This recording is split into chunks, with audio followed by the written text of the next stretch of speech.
Hi everyone and welcome to this how to play Haywire video.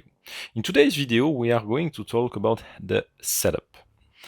So first thing, when you are setting up game, of course you need a table to play on and you need a lot of cover to block line of sight, and that's important. I'm going to talk about that soon. Once you have set up your board, the minimum board size is 3 by 3. Here I'm playing on a 3 by 4, but you can go larger if you want. Once you have your table ready, and as you can see here, I have a lot of stuff, a lot of props, terrain, houses to block line of sight, because the next step is to place those threat tokens. The threat tokens are a basic silhouette shape soldier looking at the direction.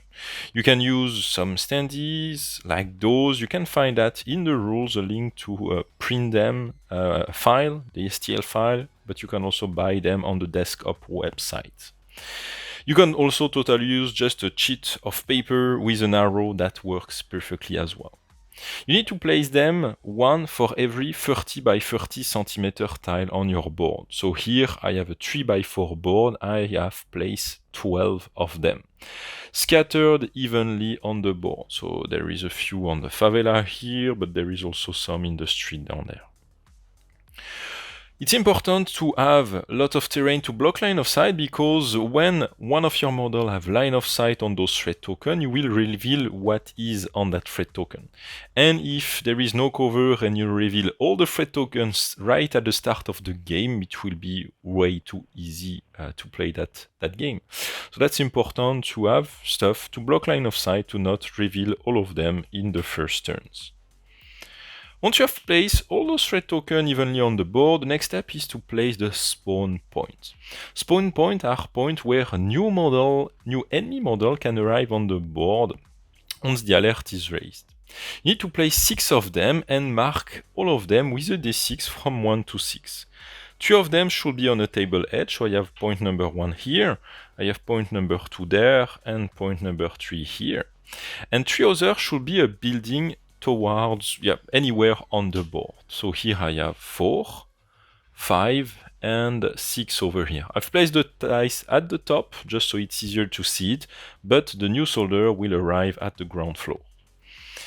When new enemy arrive on the board, they can arrive on any of those spawn points. You will select that randomly by simply rolling a d6. And the thing is, with the spawn points that are in the middle of the board, if you clear the building, if you check all the room, you can remove that spawn point and no more enemy can arrive from the building. So it's a way to cover your back a bit. But if you clear all those buildings, that means the enemy will arrive only on the board edge, and when they arrive on the board edge, they will always arrive in a vehicle, which can be dangerous because there is some nasty vehicles depending on the faction you are playing against.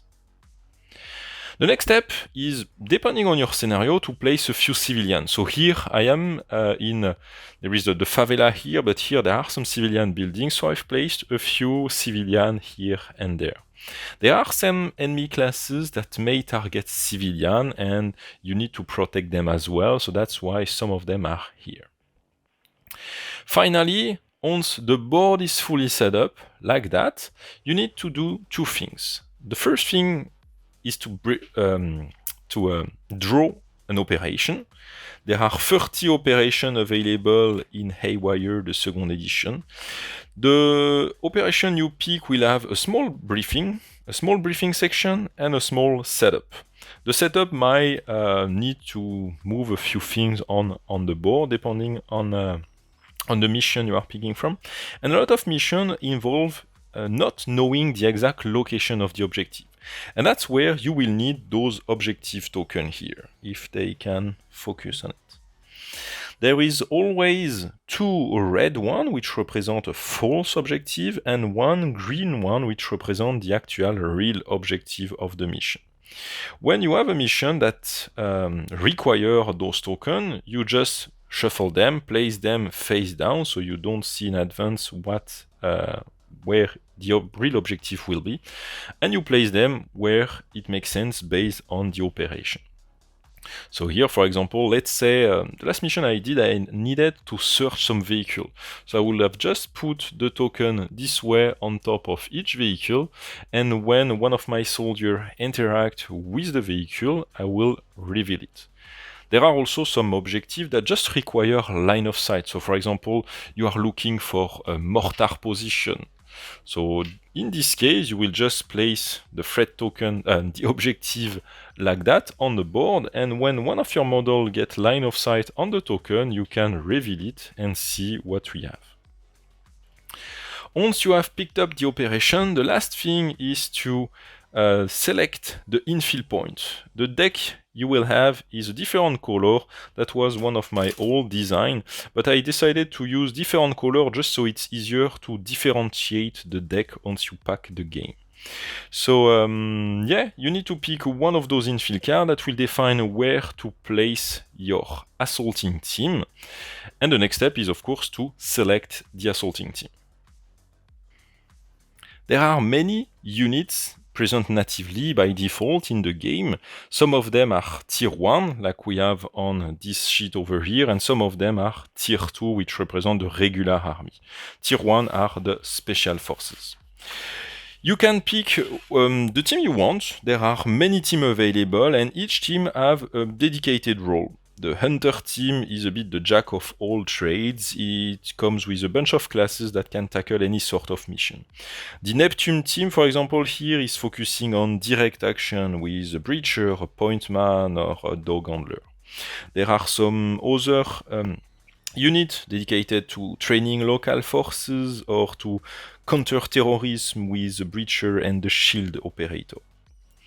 So here you can really pick the team you want, and you can add, in addition to the main element that we have here, the main element always come with 6 classes plus 2 support action. The support action are action you can launch on the board, like a gun run. You can also have, for example, here a tactical jammer that prevent the enemy from calling backup. And once you pick your main element, you can use also a second element, a second team, which have a more dedicated role but no support action. So for example here, the Jawbreaker team is a bit like a clandestine operation CIA kind of team with an undercover agent and a deniable asset. You could have also like a Watcher team with a sniper and a spotter. You could have a Dark Star team with an assault and a combat lifesaver, so a medic that join your team. So you can really pick a main element, then a second team, and create a team of up to 8 models. That's what I recommend when you are starting the game with the tier 1. And yeah, that's pretty much it. Also, the game comes with 30 classes divided in those units, but you can also totally create your own custom unit by mixing the class you want and picking the support you want. For example, here I have my team. This was the Neptune team in addition with the Jawbreaker team. So it was basically my SEAL Team 6 plus a small CIA team, and that's all their class card. But again, you can pick any class you want and create your own team if you want. And once you have your team and they have been infilled on the infill point, you are finally ready to start your game. And that's it for this quick video on how to set up a game, and I will see you soon for the next one. Bye everyone!